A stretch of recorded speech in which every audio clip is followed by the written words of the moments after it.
Welcome to ThinkTech on OC16, Hawaii's weekly newscast on things that matter to tech and to Hawaii. I'm Jay Fidell. Last week, the International Organization of Human Brain Mapping, OHBM, met in Honolulu at the Hawaii Convention Center. The conference lasted for 4 days.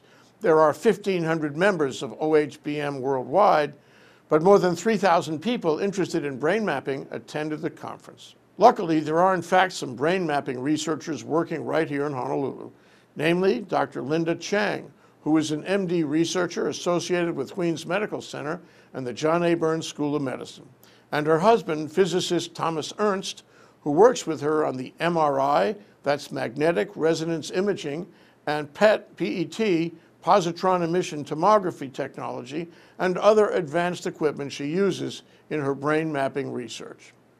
Linda Chang and Thomas Ernst were recruited to come to Hawaii 10 years ago from Brookhaven, Long Island, by Dr. Ed Cadman, then Dean of JABSOM. Dr. Chang's team is very well known in the medical research community for the neuroscience and brain mapping research they have done in Honolulu. To set up a conference like this, OHBM needs to have local researchers on the ground in the venue contemplated. Since Linda Chang is doing her work here, she was the professional connection that made this year's OHBM conference in Hawaii possible. Human brain mapping is difficult, expensive, multidisciplinary, and moving as fast as any area of medical research these days. We are delighted that Linda Chang is here and that OHBM chose Hawaii for its meeting. This is the kind of scientific meeting we should encourage. It puts them on the map, and it puts us on the map too. We had the opportunity to talk to a group of researchers and students at the conference. One from Germany, one from NIH in Washington, D.C., one from France, and one from UH, who is actually working with Linda Chang. As you'll see, they were charming and open to us. I'm from Germany, and I work at the research center in Jülich. It's a non-university research center, and the University of Düsseldorf. I'm a professor for cognitive neuroscience, and I'm also deputy director of the Institute of Neuroscience and Medicine. And I'm primarily doing brain imaging in various forms, so ranging from methodological questions and questions about brain organization, so how is the brain organized, how is it set up, and how we can analyze that. Then to the other end of the spectrum, towards more clinical questions. So to summarize that, it's basically how is the brain organized and how is it changed in patients with, for example, schizophrenia and Parkinson's disease. Evolved in particular from its roots more in cognitive psychology towards something that is way more mathematical, computer science oriented. And I think this shows in particular in the type of studies that we do, where it was previously very much what is the neurocorrelates of a particular cognitive process, so really rooted in the cognitive experimental psychology domain, now towards more large-scale understanding of brain organization, a lot of non-task data, so we look at the brain either on a structural or on a functional level, but not relative to what happens when you do one particular task, but looking more at sort of broad organizational principles. What kind of organization do you need in the machinery to actually get there? And the other thing is really much more practical, or the other aspect is much more practically oriented, is can we use that knowledge then to improve mental disorders? Now, with what I mean by improving or improving care, I don't think we will find cures straight away here. In fact, it's quite unlikely that we do, but better understanding what is going on, maybe predict disease progression, predict relapses, and just being able to understand the processes that lead to disorders may already be a big step forward. But I'm more skeptical about will there be a direct cure for any brain disorders emerging from what we see here at the conference. What is interesting though is that you have not only Parkinson's disease, but you have a lot of very closely related disorders that are very hard to distinguish from Parkinson's disease at the beginning, but in terms of their long-term clinical course, they are quite different.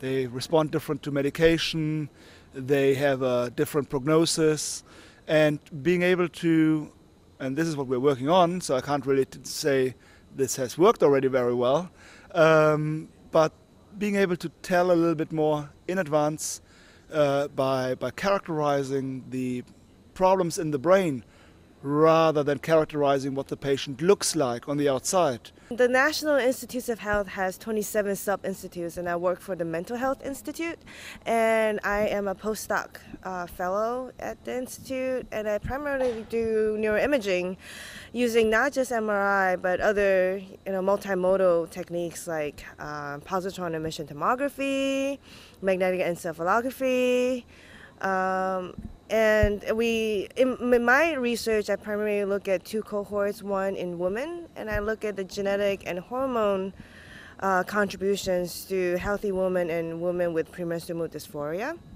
And the other project is I'm looking at a longitudinal, so across development, kids from 8 to 18.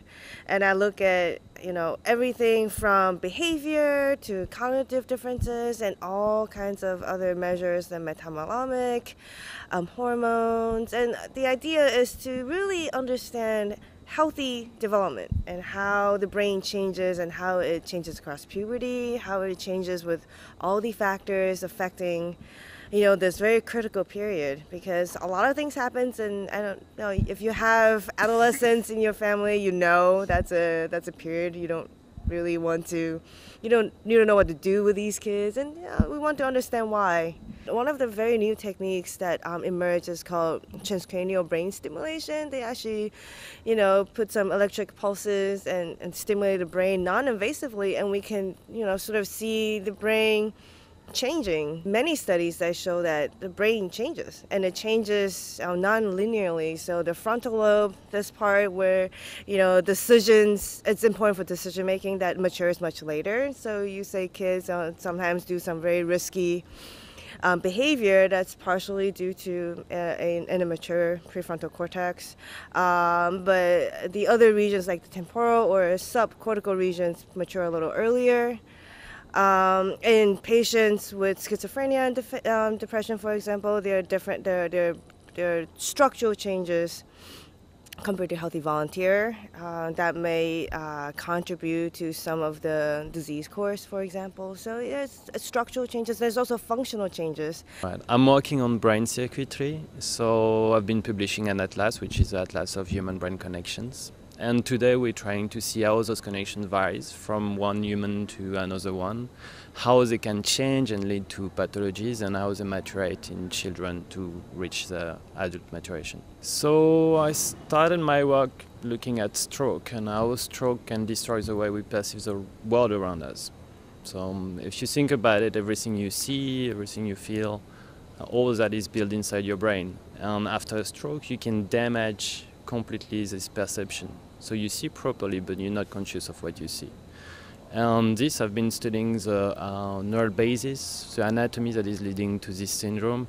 And it is a disconnection between the anterior part and the posterior part of the brain. So if you cut those connections, the communication stops and you're not conscious anymore of what's happening in one part of your visual world.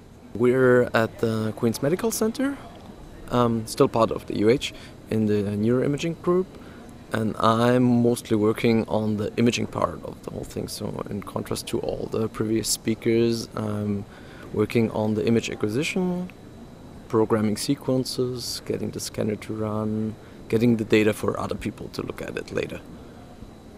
What machinery do you use? We have a Siemens machine, that's the big MRI machine that you apparently saw previously. The big MRI? Yes, the big MRI. It's a 3T scanner, which is still mostly used, I think, in clinical science. What it does to get image data of your brain is that you change the magnetic fields over time. That is what makes all the noises during acquisition. And that comes from a spatial encoding of the spins that you find in your brain. And if you manage to transmit magnetic fields or electromagnetic waves through your brain and receive the signal which is sent back from your imaging volume, then you're able to reconstruct what is in that imaging volume. A large portion of my project focuses on studying women and how the healthy woman's brain is affected by genes and hormones, and also women with premenstrual mood disorders. So for women, I would hope that this will help you further understand how the brain works. And if you're suffering, so 75% of women suffer from sort of the PMS, premenstrual mood symptoms. And for women who suffer from this, to know that, part of your brain is responding to this. And it's quite interesting to know it's not what people think is just you're being moody, you're being, unreasonable. Your brain is changing. Our own brain is actually who we are, and one way or another we're gonna age and our brain is gonna change. Our job is to understand how the brain works and avoid that we can have damage that can dramatically change our life and give pain to our surrounding. So yeah, just trust us. We're trying to do good. I think they're doing some pretty good research here. I think it might get even bigger in the future. I think they're trying to get some bigger projects in the next year. And I think especially with that, it might be possible to help science in general to advance a bit, which is probably all you can ask for. Then we had a moment to drill down with JoAnn Taie, the executive director of OHBM. She was very helpful in setting up our tour and interviews and in explaining how OHBM works and how these conferences work. The Organization for Human Brain Mapping is an international organization that brings together researchers that study how the brain functions using neuroimaging technology, things like MRIs, fMRIs, PET scans, but they come together to really share their research and talk with collaborators and really find ways to find solutions to how the brain functions so that they can help people. We have about 1,500 members. It really fluctuates to where we hold our meeting every year. They kind of equate to each other. But 1,500 members, but at our conference here we have about 3,000 people. And many of the people that come are students, so they really want to share what they're working on with other people through our poster presentations and meet new people, people that could be potential mentors or collaborators down the road on their particular area of research. We have representation from every continent there is. And again, the participation will depend on where we hold our meeting. We rotate it between North America and Europe primarily. We also meet in Asia. We've met in Australia before. We see in almost every country some sort of a large national, for lack of a better word, interest in the human brain, finding solutions to the diseases impacting the human brain. Here in the U.S., President Obama has a brain initiative. There's something similar in Asia and Europe, and that kind of high-level interest also provides funding streams into the communities, and that's really helpful for the students in the labs to continue their good work. OHBM, for all intents and purposes, as an organization, is a young organization, but they're really growing not only in what they're doing as a meeting, but now we're branching into online education, even more ways in which the members can engage with us on an ongoing basis so that they can find more value even when they leave the meeting. Well, every day there's a sequence of educational programs. We have keynote presenters that are very well renowned within the profession who provide keynote presentations every day. We have a symposia every day where we have about 4 different talks on a specific topic. And then we have morning workshops that are member-driven workshops. We do a call for presentations where members submit their ideas and they're rated and selected. And then we have oral sessions, which are, as you said, at the posters that are here, those that scored very high in the quality of their poster and the topic area are picked then to actually do quick presentations on their research. Yes, we do have an exhibit function. We have about 40 booths with companies who provide some sort of a product or service to our members, and they're pretty consistent. We usually get a lot of repeat customers, and those are the ones that our members would truly find benefit from. Researchers and associated students also made posters describing their research projects. and there were hundreds of these posters displayed at the conference. In that regard, it was reminiscent of the Hawaii State Science and Engineering Fair every spring in the same room at the Convention Center.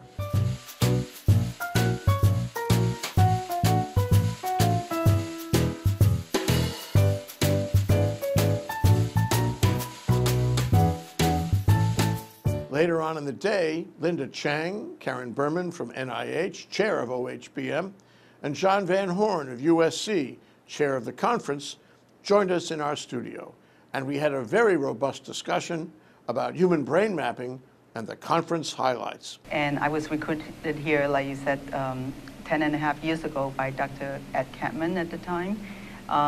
He wanted to build up neuroscience research at the medical school. So Thomas Ernst and I moved here, and part of what we were doing was that we were already involved in brain mapping. We use brain imaging technique, especially MRI techniques, to study how the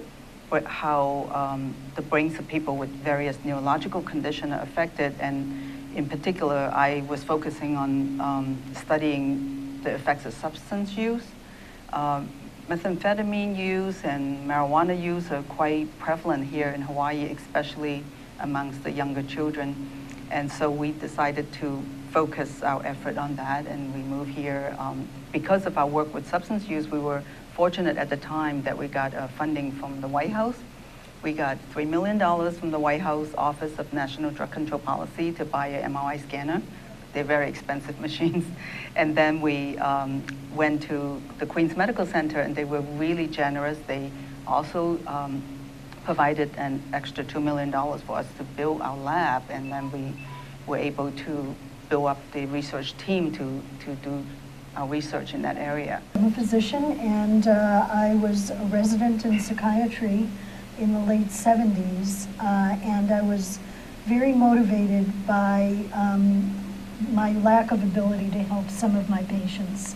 And at the same time, the very first CAT scan images of the brain in patients with, for example, schizophrenia were coming online, and we were able to see changes in the brain. And this changed not only my life in the way I thought about my patients, but the lives of patients. It reduced the stigma of having a mental disorder, to realize that this is really based in the brain. And it became my desire to learn how to help more by doing research. And I went to the National Institutes of Health to try to carry that out. And I've been there for 34 years. 34 years at the National Institutes? My God, you must be healthy. I don't know about that.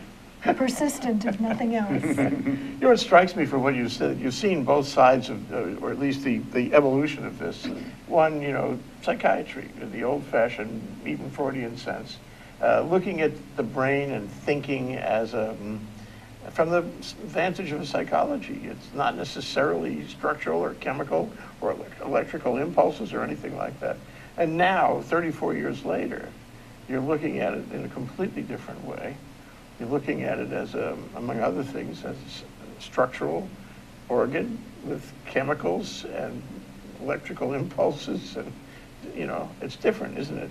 And the capacity to change, which is something that's very new. When I was a medical student and a resident, the dogma was that the brain is fixed, that there are no new neurons, and that it can't be changed in any way. We now know that our experiences, in addition to our genetic makeup, make us who and what we are. And it's brain imaging that has really allowed us to uncover that. As Linda was mentioning, our brains are completely unique. Not only can we not see them or touch them, there's no animal model for a heart, as you were mentioning. You can actually study an animal's heart, and you can get pretty close to what's going on in the human heart. Not so with the brain. So delighted that we could bring the world's best brain mappers here to Honolulu and feature some of the best science just down the street here. Yes. Yeah. It's an interesting comparison is that in the month of, I want to say March or early April, the Hawaii Science Fair was conducted in the same space that you were occupying in the convention center. And 700 kids apply, and they make posters and exhibits of their science projects. And when I walked in this morning, I thought maybe I was in the science fair again. It looked just like the science fair with all these virtually thousands of posters. Oh yeah. So can you talk about what's on the schedule? What's on the deck for the conference this week? So let me give you a little rundown about how it's kind of organized. So we have a number of different sessions. We have educational sessions, which is a very important aspect of this particular meeting, is basically taking this brain mapping, taking the history that Karen and Linda kind of articulated, illustrating that. What do we know about the brain? How does it work? How does it function? What goes wrong with the brain in disease or when the brain is injured? So how do we communicate that to students and fellows and young medical students? We also feature the current cutting edge of brain research, all the newest stuff. We have a number of workshops and symposia, keynote speakers, and it was just the other evening we had our kind of signature lecture called the Talerac Lecture. We had a wonderful lecture by a researcher from Yale University named Amy Arnston. And it was just a fantastic illustration of connectivity in the brain, how the brain talks to itself, how it communicates information around. It was very interesting. And just, now we have day after day of just even more exciting, top of the line research from places all over the world. All in all, human brain mapping is one of the most dynamic and complex areas of modern science, one that deals with and potentially can lead to the cure of our most challenging neurological conditions and diseases. We want to encourage Linda Chang to continue her work here and to have OHBM and NIH support her here. So sometimes Hawaii can attract the best scientific minds in the world, and we should celebrate and support that in every way. And we should encourage these researchers to come and establish collaborations right here in Hawaii. It's a win-win-win all around, all the way to the convention center. Want to attend an OHBM meeting? Next year it'll be in Geneva, and the year after that it'll be in Puerto Rico. Check it out at humanbrainmapping.org.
And now let's take a look at our ThinkTech calendar of events going forward.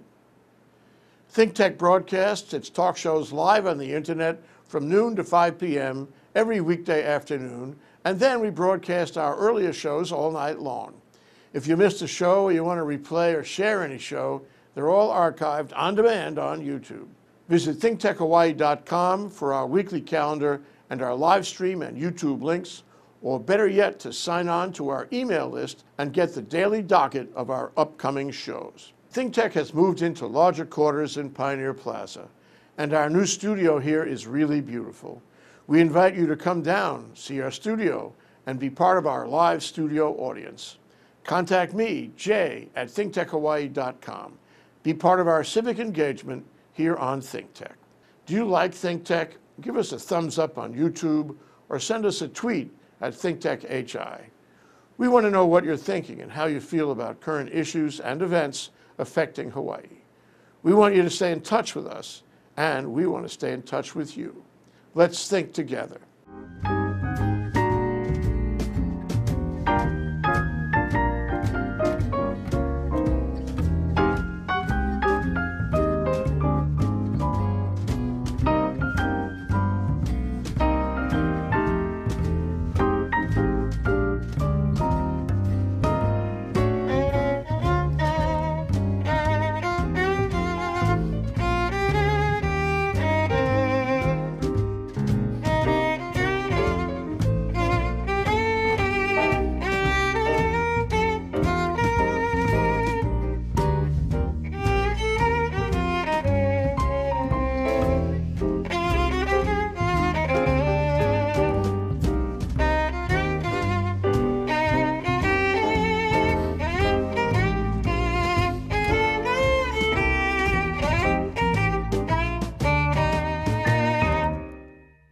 On July 16th, ThinkTech will join the Hawaii Energy Policy Forum in presenting Hawaii Clean Energy Day 2015, called Power to the People, at the Laniakea YWCA. The program will be broadcast around the islands. It will take up the transformations in energy taking place over the past year, and it will discuss and ask attendees and listeners to express their views on critical policy questions going forward. Join us and raise your awareness about the changes taking place in Hawaii. Be a part of the conversation and sign up to attend on thinktechhawaii.com. We'll be right back to wrap up this week's edition of ThinkTech. But first, we want to thank our underwriters.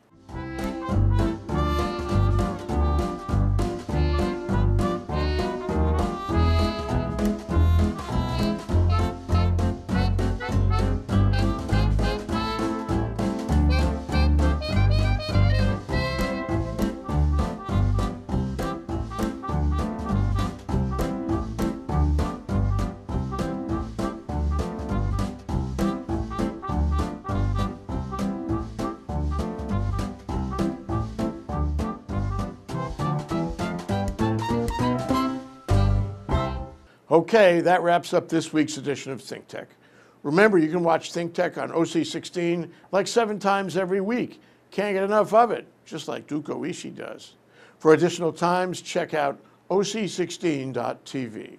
For lots more ThinkTech videos and for underwriting and sponsorship opportunities on ThinkTech on OC16, visit thinktechhawaii.com. Thanks so much for watching and being part of our ThinkTech family, and for supporting our open discussion of tech, energy, diversification, and globalism in Hawaii. You can watch this show throughout the week and tune in next Sunday evening for our next important weekly episode. I'm Jay Fidell. Aloha, everyone.